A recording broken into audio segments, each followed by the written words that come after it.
Welcome to Paint on Plastic with Linc and Wright. The next version I'm building is an Axeknight, so it's still a Mark 44, and I've decided to once again give my model the finger with Tamiya basic putty, but this time with protection, a nitrile glove. Makes me nostalgic for airports too. Please don't use latex gloves, you may experience a bad reaction with lacquer-based products and paints.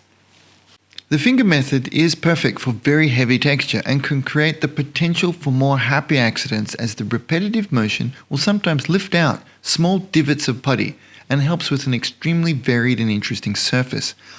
I honestly have mixed thoughts on using a glove though. It's certainly safer and cleanup is super easy, but naturally there is less feel and control. The glove will pull back with the putty and it will be more challenging to judge. I do use the glove more often than not now, as I will often be taking photos after and need my hands to be clean.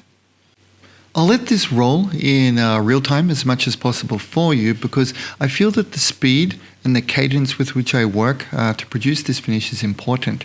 It's a fast drying product. I mean, it's solvent based, it is lacquer based, so make sure you have adequate ventilation, and you need to move relatively quickly and move at such a pace that it dries at the right time as you reapply your finger, so that it pulls back a little bit, and that's what creates that faux cast texture. And you can see some very interesting divots lift up, and various, very interesting looking surface details are being created here.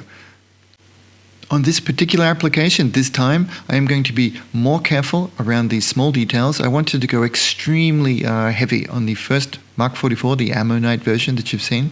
This one you can see that I'm careful. I'm applying the heaviest details around the areas between the details, because that's one of the focal points that we'll look between the details when there appears to be nothing, and this texture is giving us that detail. And then for the next step, I'll be coming back and applying a slightly finer, more careful, more controlled and measured application around those other details. Here is also, I'm preparing actually for the next steps and cleaning my glove off at the same time. I'm all about the less but better and economy of effort here. Scraping the glove against it's a milk bottle lid here, helps me to create a flatter surface on the tool part of the glove here on my finger, which I feel allows for a slightly more precise application of the putty. And here you can see that there's a number of those B1. You guys, when you make the kit, you'll be looking at all those B1s and cutting them off. Applying the putty around those details and allowing a little bit of space for the medium step of putty to come in next. But that's looking very spiffy indeed. I'm liking it a lot. Don't hesitate to take little breaks. Hold it in your hands, kind of step back for a moment, spin it around, and look at how you look at it and see how you feel about what you've done. And of course, take the time to enjoy it as well. I mean, that's what I'm doing here. I'm looking at it up close and thinking, hey, that looks pretty cool.